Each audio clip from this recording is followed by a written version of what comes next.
Hello everyone, welcome back. Today I'm working with the Griffin grid, okay? So I'm shooting 22 long rifle at 200 yards, okay? So the scope that I'm using has a reticle that looks like this, okay? So let me first show you guys the scope. And I've done a number of reviews on this scope. I'm gonna put a playlist in the comment section below that you can look through, and you'll be able to find this scope. So this is the Primary Arms SLX 1 to 10 by 28 second focal plane scope. Okay, so you gotta be at max magnification in order for the mill lines to hold true. Okay, so that's the scope, and I'm shooting it in this. This is a Palmetto. This has an 18-inch stainless steel barrel, 5.56. My bipod here is from CV Life. I did a separate review on the bipod. Cheap, but works really good. Very convenient for bringing out into the woods. I don't have to bring sandbags and stuff out here. I can just bring the bipod. And then I got this brass tactical sling, which again helps. It's a lot easier to, throw the rifle over my back and bring it out here into the woods. Okay, so let's talk about this Griffin grid, which, by the way, you will find this on lots of other primary arms scopes. So let's take a closer look at it. So initially, when I came out here, well, first of all, I got a 22 conversion bolt in there, right? Let me say that. Just to show you guys the bolt. And again, I've also done lots of reviews on the CMMG 22 conversion bolt, which is really great for doing lots of shooting.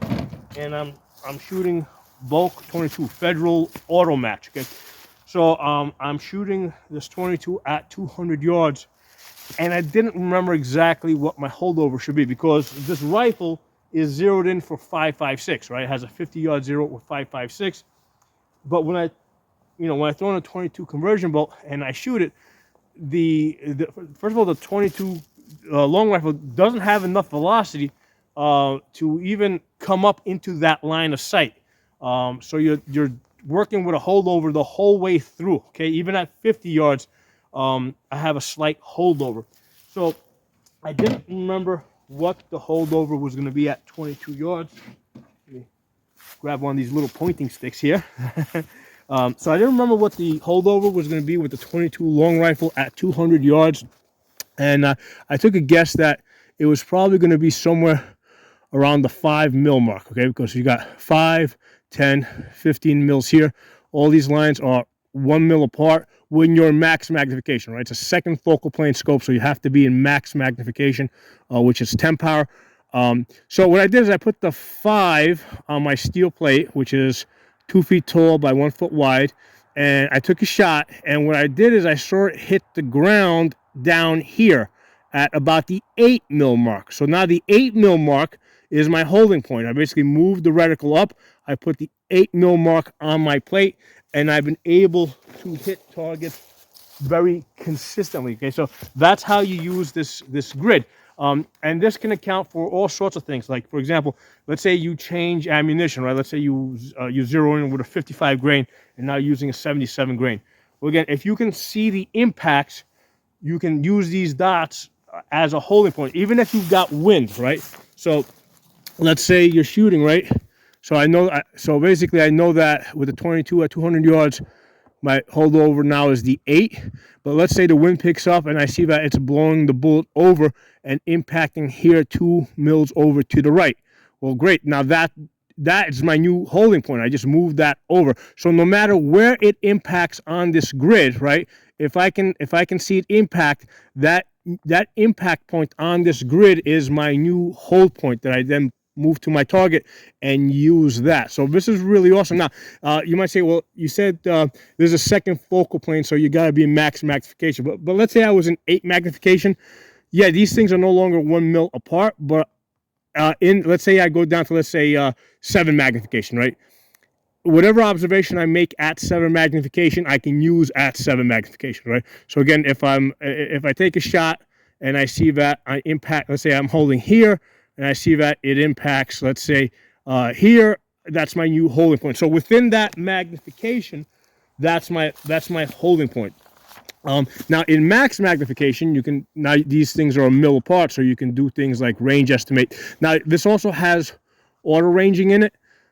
So if you put, let's say, the foot of a man here and his head here, you know he's at 400 yards, okay? Or let's say his belt goes there and his head goes there, right? If his belt's at the halfway point over here and his head there, and his head's up there, he's at 800 yards. So you've got the auto ranging here for auto ranging off of a human. So obviously, this is a military scope, right? This scope was not designed for shooting deer. Okay, this is for people shooting. There's a military scope, okay, or military reticle. So that's the other really cool thing about this. So that's the ACSS Griffin. That's the M10S, but they do use this sign, this grid, in other reticles like the Athena BPMR. Now I don't get paid by Primary Arms or anybody. Okay, I just do this for fun. Basically, I'm doing this for the benefit of the gun community. Okay, I'm here to spread the gun love. I want to spread the gun culture. So this is a great tool, and shooting 22 long rifle is very economical, right? You can do lots of practice. Okay, so I'm using an 8 mil hold. All right, the an 8 mil hold at 200 yards with 22 long rifle. If I was shooting 5.56, that 8 mil hold is what I would be holding at 800 yards with a 77 grain bullet. Okay, so you can, if you've got a 22 conversion bolt and you've got this grid, you can throw it in there, and you can practice at 200 yards the things that you're gonna be doing, let's say, at 800 yards with a 5.56. So let's take some shots at 200 yards. You're listening for the dings. I mean, I was going to try and show you guys the target through the camera, but all you see is woods out there. Okay, so you're listening for the dings.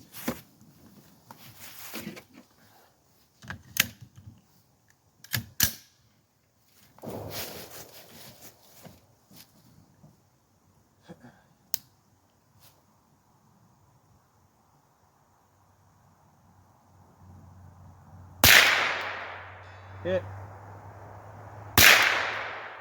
Hit. Hit.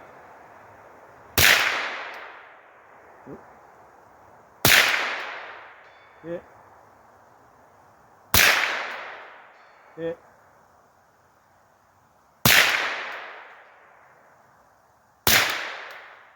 Yep, that went a little low. I'm going to hold the foot for 9. 59. Hit. Hit. So I changed my hold from 8 to 9. It started raining, which kind of sucks. I was going to get my paper wet here. But the dampness in the air changed my hold from 8 mils to 9. And the reason I know that is when it started drizzling, all of a sudden I saw the bullet impact, right? Because I got a 10 magnification. I saw it impact on the 9 mil mark. So I said, great, I'll just use the 9 mil now.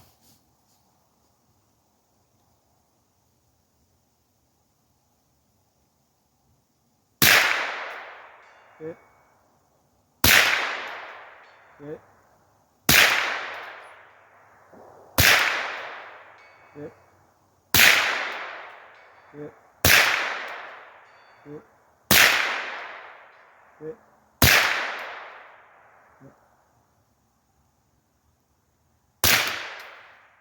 Hit.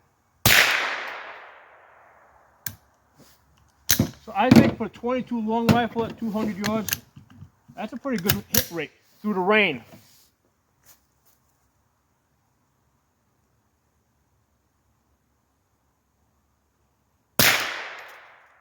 Hit.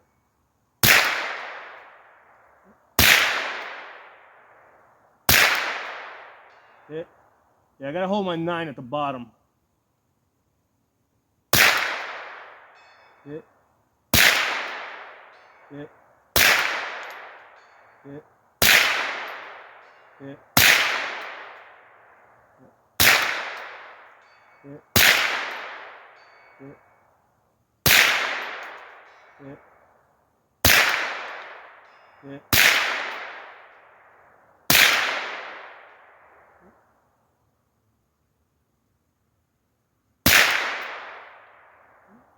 Left to 8.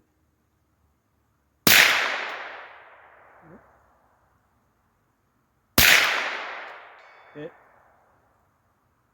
was raining more, and I had to go up to 10. Actually, let's go 9.5. Use that as my aim point. So, anyway, I think this Griffin grid is awesome.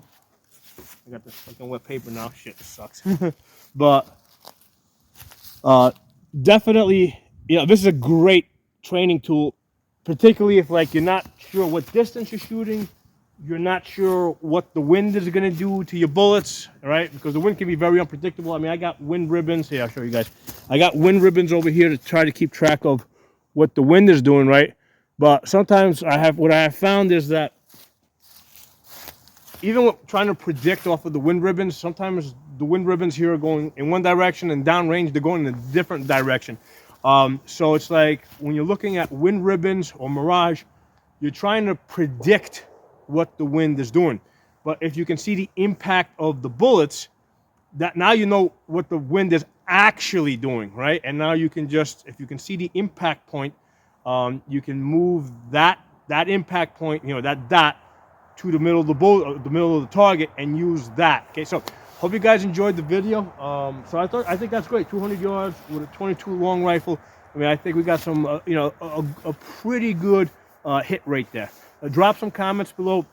Make sure you guys subscribe, because YouTube has been unsubscribing a lot of people. And also go to the comments and check out that optics, that scope playlist that I have set up. Talk to you guys soon.